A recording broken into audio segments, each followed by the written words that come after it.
ఏపీలో రాజకీయాలు ఆసక్తికరంగా మారుతున్నాయి. రోజుకో మలుపుతో ఊహించని పరిణామాలు ఎదురవుతున్నాయి. ఇప్పటికే వైసీపీకి విజయసాయిరెడ్డి షాక్ ఇచ్చారు. ఆయన రాజకీయాల నుంచి నిష్క్రమణ వెనుక అనేక రకాల చర్చ నడుస్తోంది. మరోవైపు పవన్ కళ్యాణ్ కు షాక్ ఇచ్చారు క్రికెటర్ అంబటి రాయుడు. మొన్నటి ఎన్నికల్లో జనసేన స్టార్ క్యాంపెయినర్ గా పనిచేసిన అంబటి తన మనసు మార్చుకున్నట్లు తెలుస్తోంది.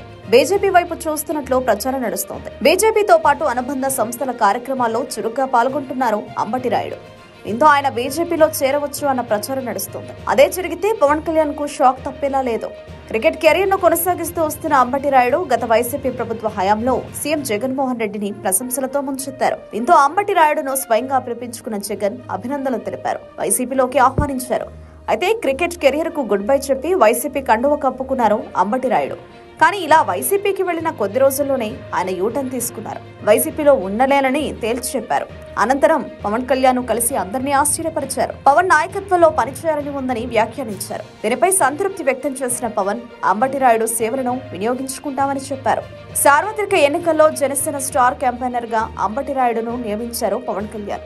ఆ పార్టీ తరపున ఎన్నికల్లో కూడా ప్రచారం చేశారు. అయితే ఇప్పుడు ఉన్నట్టుండే బీజేపీ కార్యక్రమాలకు ఎక్కువగా హాజరవుతున్నారు. విశాఖలో జరిగిన ఏబీవీపీ కార్యక్రమంలో అంబటి రాయుడు పాల్గొన్నారు. బీజేపీపై తన అభిమానాన్ని చాటుకున్నారు. ఈ సందర్భంగా కీలక వ్యాఖ్యలు చేశారు. దేశం కోసం పనిచేసే ఏకైక పార్టీ బీజేపీ అంటూ చెప్పుకొచ్చారు. దీంతో అంబటి రాయుడు బీజేపీ వైపు చూస్తున్నట్లు ప్రచారం నడుస్తోంది. ఇప్పటికే పలువురు క్రికెటర్లు బీజేపీలో కొనసాగుతున్నారు. వారి సూచన మేరకు అంబటి రాయుడు సైతం బీజేపీలో చేరుతారని ప్రచారం నడుస్తోంది. అందులో ఎంత వాస్తవం ఉందో చూడాలి.